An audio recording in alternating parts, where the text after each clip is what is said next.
bonjour à tous et bienvenue sur Mosaïque Cristal. Voici les titres de ce dernier JT de la semaine. Ras-le-bol à l'école, la grève était particulièrement suivie hier, 75% de grévistes selon les syndicats, 39,7% selon le rectorat. La mobilisation historique a donné lieu à une manifestation à Metz. Rendez-vous chez Sams. Après 6 mois de travaux, un nouveau lieu de vie a ouvert ses portes à Rohrbach. C'est un ancien chauffeur de bus, Stéphane Délinger, qui a réalisé son rêve en ouvrant son propre bar. Nouveau volet de la loi anti-gaspi depuis le 1er janvier. Désormais, la destruction des invendus non alimentaires est elle aussi interdite. Les associations caritatives devraient bénéficier de dons plus importants. L'école des femmes de Molière remise au goût du jour. Avant la représentation pour le grand public dans le cadre de la saison culturelle de Sarreguemines, la compagnie Viva est montée sur scène pour une séance réservée aux collégiens et lycéens. Et tout à l'heure, on vous emmènera aussi en promenade avec une nouvelle émission, Jardin de chez nous. Il sera notamment question de vergers partagés, de taille d'arbustes fruitiers et de vergers pédagogiques. Mais place d'abord à l'actu. Après une rentrée scolaire chaotique, les enseignants sont à bout de souffle. Confrontés au fiasco des protocoles sanitaires dans les écoles, les collèges et les lycées, ils ont fait grève hier.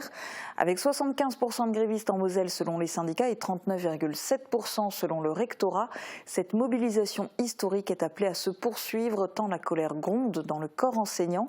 Retour sur la manifestation qui s'est déroulée hier à Metz et ses préparatifs en amont. C'est un reportage de Fanny Bragard. Sous un ciel plombé par le Covid, l'école craque. Exaspérée par la valse des consignes sanitaires et submergée par la vague Omicron, les enseignants n'en peuvent plus. 10 jours après la rentrée et 4 protocoles plus tard, la communauté éducative est en grève. On en est à notre 50e version du protocole. Alors, au début de la crise, on ne compte plus les volte-face, les changements à la dernière minute, je veux dire, et la communication très tardive du ministre entre le discours qui est tenu et ce qui se passe concrètement, ce qui est fait pour les personnels et les moyens qui sont donnés. Il y a un décalage complet. Et là, je pense que ça devient de plus en plus insupportable. Dans la ligne de mire du corps enseignant, le manque de moyens humains. Comme d'autres retraités, appelés à la rescousse pour remplacer les enseignants absents, Patrice ne donnera pas suite. Je refuse de remplacer. Par contre, je serai dans la lutte avec mes collègues pour demander plus de remplacements, pour qu'il y ait une revalorisation des salaires et puis moins de mépris et plus de considération. Des revendications qui ne datent pas d'hier. N'attendant rien de leur ministre, les grévistes de Moselle ont d'ores et déjà voté la reconduction du mouvement. Il y a un malaise qui couve depuis des années. La crise sanitaire n'a fait que l'amplifier. C'est un ras-le-bol, il n'y a pas de remplaçant. On prône le bien-être de l'enfant et l'intérêt de l'enfant depuis des mois et des mois. Des enfants qui n'ont pas d'enseignants, pas comment ils peuvent apprendre correctement. Donc là, tout est désorganisé, les directeurs d'école n'en peuvent plus. Là, on gère du Covid. On ne travaille plus correctement, on ne fait que gérer du Covid. Critiqué de la maternelle au lycée par le corps enseignant, Jean-Michel Blanquer s'attire aussi les foudres des parents d'élèves. Le fait de se faire trifouiller le nez à chaque fois qu'il y a un cas positif dans leur classe, c'est plus acceptable. C'est vraiment leur faire vivre un calvaire et pour ça il faut trouver des solutions ou je sais pas, mais c'est plus vivable. On veut que les profs puissent faire cours. J'en ai marre de cette chienlit. Plus rien n'est fonctionnel, on veut que les élèves puissent travailler correctement. Il y a des échéances qui arrivent, le brevet des collèges, le baccalauréat, rien n'est prêt et on n'en peut plus. Unis face à la gouvernance solitaire de Blanquer, les syndicats dénoncent une gestion désastreuse de la crise sanitaire. On est passé à une puissance 10 au niveau du mépris que le ministre manifeste envers nous, en voulant maintenir une école ouverte, et le UNSA est pour le maintien des écoles ouvertes, mais pas dans n'importe quelle condition. Parce qu'actuellement elles sont ouvertes, mais il y a la moitié des effectifs dedans. On tourne au ralenti. Revendiquant 75% d'enseignants grévistes dans le pays, les syndicats se réjouissent de leur démonstration de force. Asphyxiés par leurs conditions de travail dégradées, les enseignants comptent maintenir la pression sur le gouvernement et appellent à une nouvelle journée de grève dès la semaine prochaine. Allez, une bonne nouvelle du côté de Rohrbach. Un nouveau bar a ouvert ses portes au centre de la commune. Plus qu'un simple débit de boisson, c'est aussi un nouveau lieu de vie. Reportage de Catherine Henrich et Thibaut Desmerlet. Après 6 mois de travaux, Stéphane Délinger, ancien chauffeur de bus, réalise son rêve, ouvrir son propre bar. Parce que j'ai toujours voulu être patron moi-même. Et en fin de compte, j'ai un petit peu été dans l'enfance, quand ma mère elle avait ouvert un bar déjà sur Beach, le Vauban, qui était à côté du cinéma. Et j'étais dedans pendant 4-5 ans et voilà. Au départ, Stéphane pensait s'installer à Beach. Une étude de marché l'a orienté sur Orbach, commune en pleine expansion démographique. Installé au centre du bourg, chez Sams, a pour ambition de devenir le nouveau point de chute des jeunes du secteur. Et depuis l'ouverture, le 3 janvier, la sauce semble déjà avoir pris. Le bar fait le plein les week-ends et l'on doit même refuser du monde pour respecter les règles sanitaires. En fin de compte, on ferme à 19h, mais on n'a jamais réussi à fermer à 19h parce que les gens, ou ils arrêtent le travail et ils viennent boire un coup et ils restent jusqu'à 9h, 10h et on n'a pas le choix, on ne va pas les virer parce qu'ils se sentent bien. Stéphane a aussi fait le choix de diversifier l'activité. Ici, on y trouve la presse et la Française des Jeux et un point de réception de colis. Ouvrir un bar en pleine pandémie, un pari risqué, mais aujourd'hui Stéphane est convaincu d'avoir fait le bon choix. Il pense déjà au développement de son activité et envisage de proposer dans un futur proche de la petite restauration.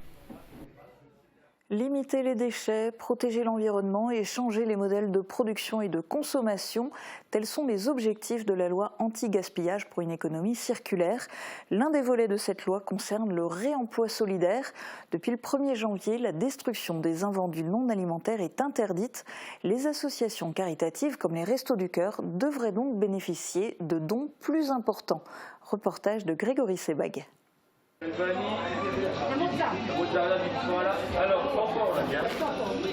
Ces jours de distribution au Resto du Cœur de Forbach. Depuis la loi Garot promulguée en 2016, une partie des denrées alimentaires proviennent des invendus non périmés des magasins. Depuis le 1er janvier 2022, la loi anti-gaspillage étend cette obligation aux produits non alimentaires, comme les vêtements, les produits d'hygiène ou l'électroménager.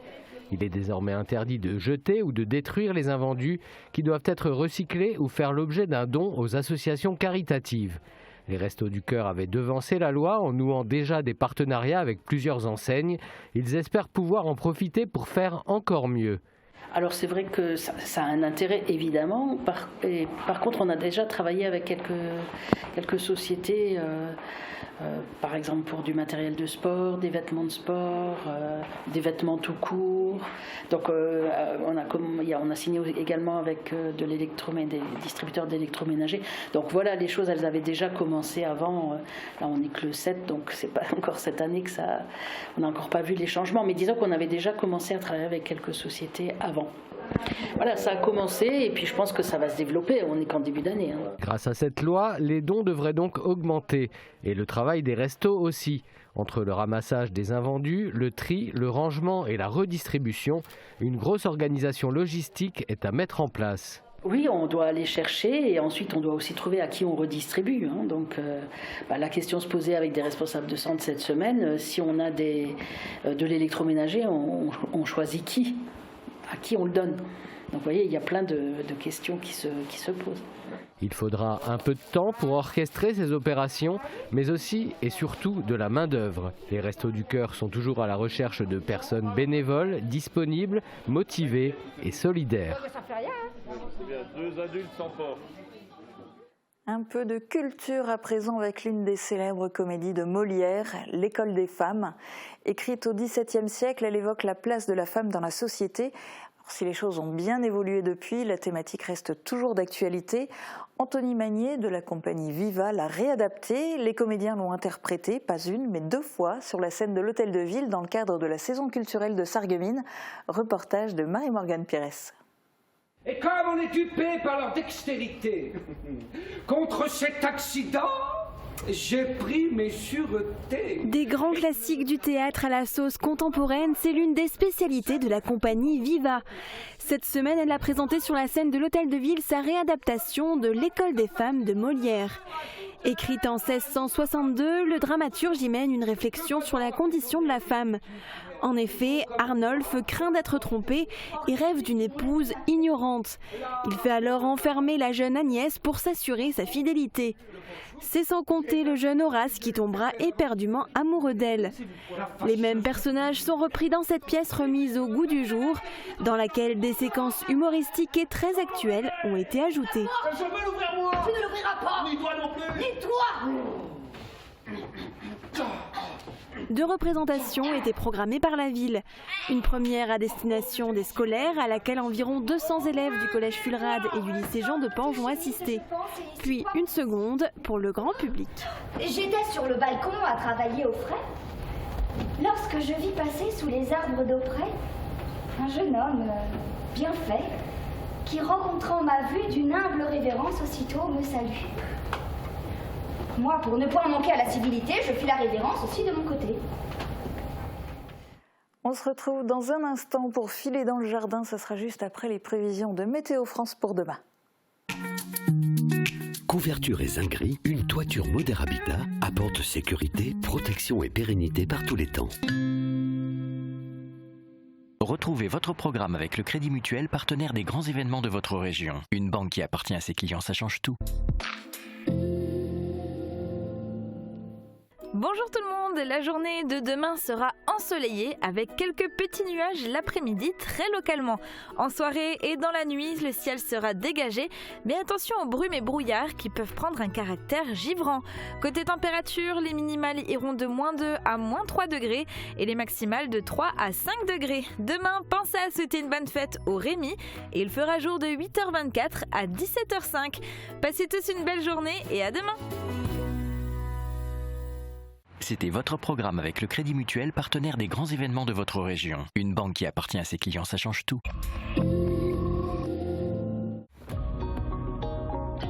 On m'a dit que les piles des appareils étaient difficiles à changer. Elles sont très petites. Alors aujourd'hui, on a des solutions comme les appareils rechargeables. Ça existe dans tous les modèles. Les intra-auriculaires, appareils directement dans l'oreille, les micro-contours et les contours. Donc ça évite le changement de pile, c'est pratique et écologique.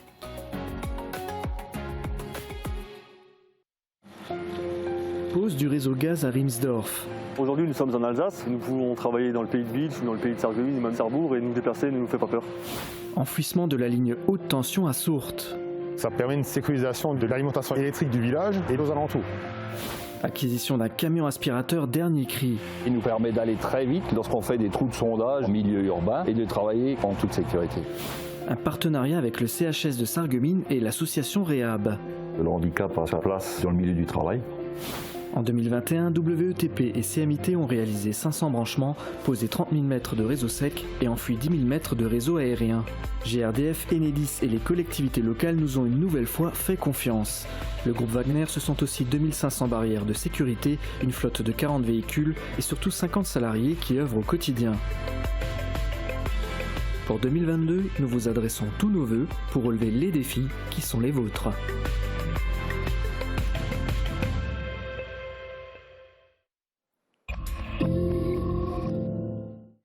Je vous propose maintenant de regarder Jardin de chez nous. C'est une émission régionale dédiée au jardinage et à la nature, réalisée grâce à plusieurs chaînes du Grand Est et à laquelle nous apportons notre contribution.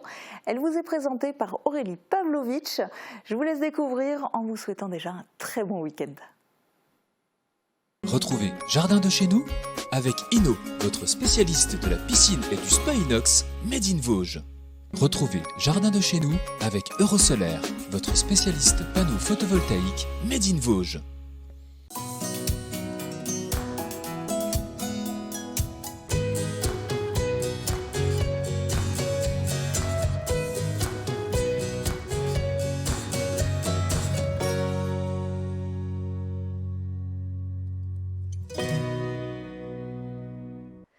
Bonjour à tous, je suis Aurélie Pavlovitch et c'est un très grand plaisir pour moi de vous présenter ce tout premier numéro de Jardin de chez nous. Alors dans cette émission que vous retrouverez tous les 15 jours, nous parlerons bien évidemment jardin, nature, mais vous pourrez également bénéficier de précieux conseils grâce à l'intervention de professionnels. Et justement, nous sommes au cœur même de la formation de ces maîtres d'œuvre puisque nous sommes à l'école d'horticulture et de paysage d'Auroville-aux-Chênes. Et c'est ici que nous allons rencontrer dans quelques instants Mario qui nous montrera comment tailler les arbres fruitiers. Nous partirons ensuite ensemble avec Moselle TV à la découverte de vergers pédagogiques. Puis Vosges TV nous présentera une très belle initiative avec les vergers partagés de Vosgelis. Et enfin, nous terminerons cette émission par la petite astuce, le petit conseil du jour pour vos arbres de Noël. Mais je ne vous en dis pas plus car il est temps de rejoindre Mario pour la taille des framboisiers. Allez, tu viens Rolling parce que si tu veux manger des framboises cette année, c'est maintenant que ça se prépare.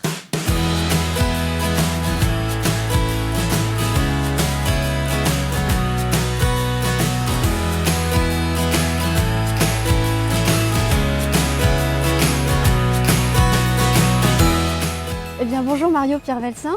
Bonjour.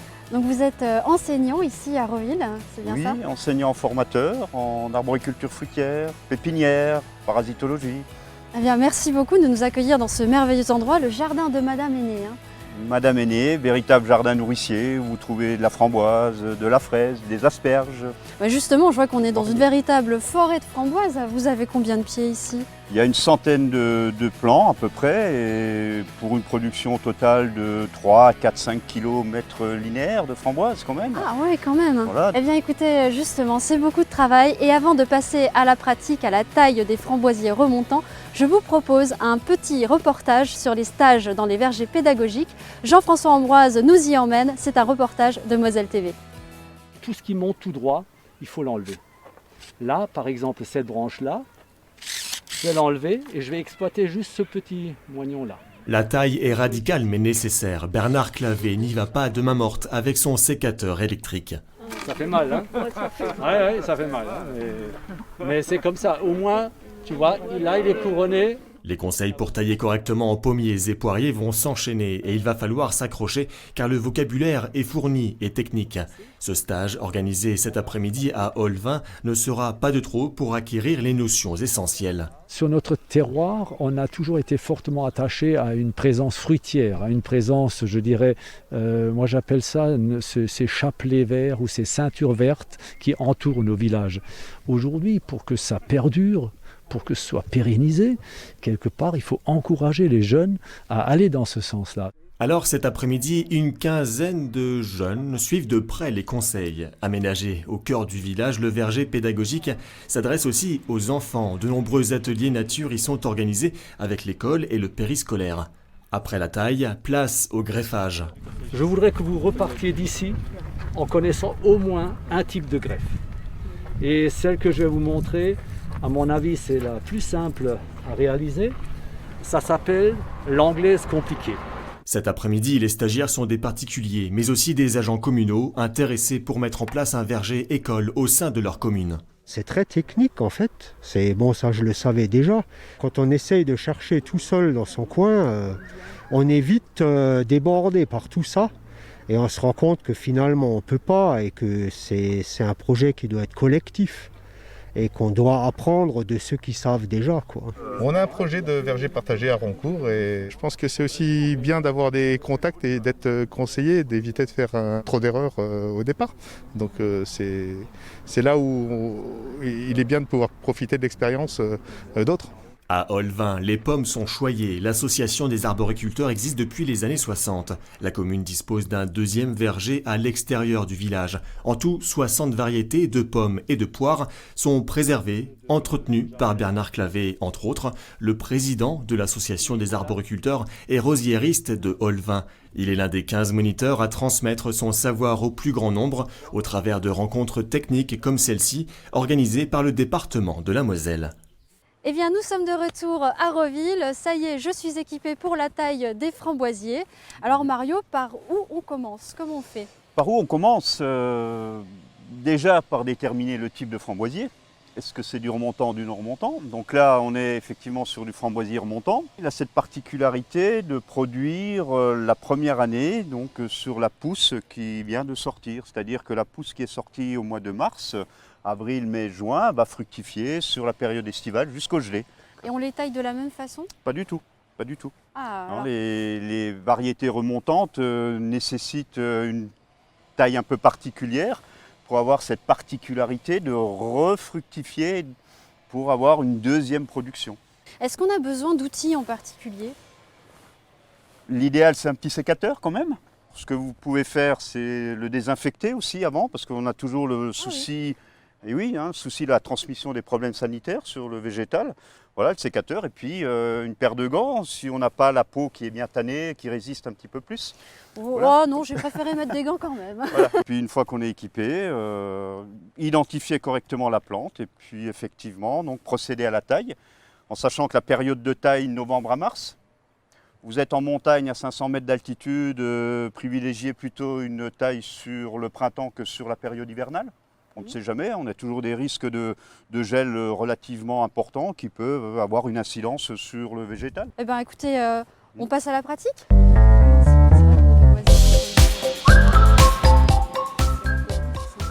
Donc ça, on appelle ça une contre-lame. Là, vous avez la lame, et donc la lame doit être située près du bourgeon. D'accord, voilà. Ok. Donc on s'aperçoit là que la partie là a produite sur l'automne qui vient de se mettre en place. Et on retrouve à la base de cette production quelques beaux bourgeons. Et l'objectif, c'est de revenir sur un de ces beaux bourgeons. D'accord, donc par exemple, on peut prendre celui-ci. On peut, oui, celui du dessus, là, il est beau, là. Voilà. Là, juste là. Là, c'est bien, voilà, très bien. Ok. Voilà. Et voilà. Et ces plants, du coup, on les garde ou on peut les couper? Ah non, ça, il faut les supprimer, là. Donc là, on les supprime en totalité. Donc jusqu'à la base. Alors le plus bas possible. C'est un peu compliqué. Hein. Ce qui est bien, c'est que ça fait plier les genoux. Voilà. Ça fait un peu de sport pour tous ceux qui ont prévu de faire des belles résolutions cette année, notamment de faire du sport. Et ben voilà, on joint l'utile à l'agréable. Voilà. Et le framboisier, ce qu'il faut bien savoir, c'est que le framboisier a un cycle aérien qui est bisannuel, donc qui dure 2 ans, alors que la partie racinaire, elle est vivace. C'est ce qui fait que vous avez régulièrement des jeunes pousses qui vont renouveler sans arrêt la plantation. Voilà. Alors Mario, si vous avez une petite astuce à nous donner ou un petit conseil, ou même un secret, vous pouvez nous le dire. Secret. Je les garde, les secrets. Alors qu'est-ce que vous pourriez nous dire? Ce qu'il faut surtout bien comprendre, c'est que toute taille que vous faites sur un végétal doit être faite dans le contexte de cette citation de Jean-Baptiste de La Quintinie, que vous devez bien connaître, qui disait que beaucoup coupent du bois, peu savent tailler. Et en réalité, lorsque vous avez une action sur le végétal, il est important de connaître au moins les principes de base de la taille des végétaux. Oui, de La Quintinie, grand jardinier du roi Louis XIV. Eh bien, merci beaucoup Mario pour tous ces conseils. Je vous rends votre sécateur. Ah oui, sinon je ne pourrais plus travailler. On en a toujours en réserve, mais bon, voilà. Oui, j'imagine bien. Et avant de rejoindre Emmanuel Henry à la pépinière, eh bien, je vous propose de découvrir un merveilleux reportage de Vosges TV sur une très belle initiative de Vosgelis sur les vergers partagés. Mais d'ailleurs, je crois que ça vous parle, Mario, puisque l'école a participé, non? On a travaillé avec Damien Petit-Demange, donc de Vosgelis, et on leur a procuré une centaine de fruitiers, mais des fruitiers de variétés locales. Pas de la Golden, pas de la Pink Lady, voilà, des variétés bien locales. Bien de chez nous. Bien de chez nous, comme on dit. Eh bien, on a hâte de découvrir ces images. Merci Mario. C'est moi qui vous remercie. Habitat, cadre de vie et environnement sont intimement liés pour Vosgelis et après les 100 arbres plantés en 2019 pour son centenaire, le bailleur social vosgien a réalisé cette année 5 vergers partagés à Senones, Mirecourt, Neufchâteau, Rupt-sur-Moselle et dans ce quartier de la Justice à Rambervillers. Et qui dit partagé? C'est un verger. Pourquoi c'est un verger? Parce que là aussi, l'idée, c'est de se dire on va avoir une démarche de planter des arbres. Là, on comprend tout de suite la raison. 2, ça permet d'avoir des fruits à disposition. Et donc moi, je préfère des enfants qui viennent cueillir des pommes, des mirabelles, plutôt que de manger des cochonneries plein de sucre. Voilà. Et puis c'est également, un lieu de sociabilité. Le but du jeu, c'est quoi? C'est d'installer du mobilier urbain, là. Et puis d'avoir des gens qui se retrouvent, qui s'assoient sur des bancs, à l'ombre des fruitiers. Et donc, on crée également du lien social. Des vergers qui ont vu la participation de l'ONF pour la signalétique faite à partir de bois PEFC, certifié gestion durable des forêts, ainsi que les conseils de l'école d'horticulture de Reville-aux-Chênes pour le choix des arbres. Donc ici, on a planté 20 pommiers, voilà, avec 17 variétés différentes. L'idée, c'est de planter une 50aine d'arbres sur ce quartier-là. Donc on partira sur des variétés différentes. L'idée, c'est d'impliquer aussi les locataires dans le choix des variétés fruitières qu'on plantera. Donc ça peut être des cognaciers, des poiriers, des mirabelliers, des pruniers. Il y aura des animations sur la greffe, sur la taille fruitière, au moment des récoltes, sur la transformation des fruits et aussi sur la biodiversité. La municipalité est enthousiaste. Ce verger rime avec convivialité pour les 268 familles locataires du quartier. Les pommiers, c'est magnifique. Regardez les pommiers au Japon, quand il y a la floraison, les gens ils viennent sous les pommiers s'embrasser parce que tout ce qui est fruits, à chaque saison, un arbre fruitier est beau. Il faudra attendre encore un peu pour récolter les premières pommes, mais d'ici là, Vaugelis aura réalisé de nouvelles plantations. Objectif, atteindre dans 10 ans le millier d'arbres fruitiers. Eh bien, on se retrouve dans 10 ans alors. En attendant, nous sommes avec Emmanuel. Emmanuel, bonjour. Bonjour Aurélie. Eh bien, merci beaucoup d'être avec nous dans cette émission. Et donc, vous allez nous montrer comment faire pour replanter notre sapin de Noël. Alors, notre arbre de Noël, il est resté pendant 1 mois à la chaleur, avec peu d'humidité dans une pièce. Donc, on va d'abord le préparer. Parce que si on le passe directement d'une pièce à 25 degrés à un extérieur où il fait potentiellement moins 5 ou moins 10, encore pire, forcément, il va pas apprécier. Et cette transition, elle doit durer combien de temps ? Environ une quinzaine de jours. Je vois que vous nous avez ramené un très beau spécimen. Alors, de quelle variété il s'agit ? C'est un sapin Norman, tout ce qu'on trouve de plus classique dans tous les magasins, un peu partout. Alors, en fait, on a les sapins qui sont des fois en motte et certains qui sont en pot. Donc ceux qui sont en motte, ils ont été déjà arrachés, donc il n'y a pas besoin de plus de préparation que ça. D'accord. Les sapins qui sont en pot, si on enlève le pot, on se rend compte qu'il y a déjà pas mal de chevelus racinaires. Donc il va falloir commencer par ouvrir un peu le chevelu racinaire pour obliger les racines à aller se propager dans la terre qu'on aura travaillée. C'est-à-dire les aérer, Oui, un peu écarter un peu les racines. Donc ça peut se faire avec un outil, tout simplement, en cassant un peu la motte. Tout simplement. D'accord. Une fois que le sapin est prêt, on creuse le trou. Donc là, j'ai commencé à creuser. Mais alors justement, où est-ce qu'on peut creuser un trou pour son sapin, mais où est-ce qu'on peut l'exposer de manière idéale dans son jardin ? Alors, c'est quand même un sapin qui va devenir immense. On en a assez dans nos montagnes, on sait très bien comment ça devient. Donc il faut éviter de faire ça quand même dans les petits jardins. Forcément, si on met ça juste à côté d'une maison, ça n'a pas de sens. Donc on prend ça dans un jardin assez grand. Un endroit un peu isolé où il aura de la place pour s'épanouir. Voilà, exactement. D'accord, alors on y va. Alors on creuse un trou de quelle dimension à peu près ? Alors il faut prévoir évidemment par rapport à la motte et par rapport au pot, quelque chose d'un peu plus large. On voit bien le pot qu'on a, environ une trentaine de centimètres. On prend un trou d'environ 50-60 cm. D'accord. Et pareil, en dessous, on aveuglit le sol sur une dizaine de centimètres en dessous du niveau du pot. C'est chouette, comme je dis, c'est bien, ça fait faire du sport, voilà. Est-ce que vous voulez que je prenne le relais ? Eh bien, pourquoi pas ? Allez. Bon alors, Rolling, où es-tu ? Allez, viens ! C'est maintenant qu'on fait le trou pour le sapin. Voilà, donc pensez bien à ameublir le fond. Eh bien, voilà. C'est parti, on va pouvoir mettre notre beau sapin allez. Dans notre jardin. Donc, à peu près au centre. Ouais. Voilà. Après, on referme, donc mélanger avec le terreau. Alors ce qui est bien, c'est que si on fait ça tous les ans, on se retrouve avec une énorme forêt de sapins au fond de son jardin. C'est magnifique. Si par exemple, pour l'hiver prochain, le Noël prochain, pardon, je veux réutiliser mon sapin, est-ce que je peux toujours le reprendre pour le remettre dans mon salon et m'en resservir comme arbre de Noël ? Alors, les sapins qui sont vendus dans le commerce, ils sont préparés par des professionnels. Donc, c'est-à-dire que ceux qui sont plantés en pleine terre, tous les ans, ils sont cernés. C'est-à-dire qu'on fait le tour pour préparer les racines à être arrachées. Là, après, si un particulier le fait, je ne dis pas que c'est impossible, mais c'est risqué. Voilà. D'accord. C'est pas évident que le sapin supporte. Et dans ce cas-là, c'est pareil, je préconiserais aussi une petite période dans une pièce un peu plus chaude, si on le fait... Une transition dans l'autre sens. Voilà, une transition dans l'autre sens. Éviter encore le choc thermique. D'accord. Eh bien, merci beaucoup Emmanuel pour tous ces conseils. Il commence à pleuvoir, ça tombe bien parce qu'il fallait arroser notre sapin. Oui, tout à fait. Il faut bien arroser. Alors, c'est pas tant pour lui donner à boire, c'est surtout pour que les terres se mettent bien en place autour de la motte. Très important. Merci beaucoup pour tous ces conseils. Et puis, on se retrouve dans 15 jours. Dans 15 jours, tout à fait Aurélie. À très vite. À bientôt. Au revoir Emmanuel.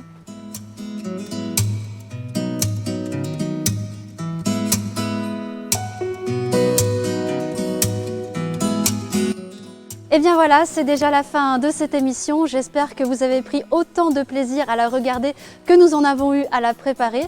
On se retrouve d'ici 2 semaines, mais d'ici là, n'hésitez pas à nous suivre sur les réseaux sociaux et à retrouver conseils et astuces, et notamment le calendrier lunaire, dans notre magazine partenaire des Temps de Jardin. À très vite et portez-vous bien.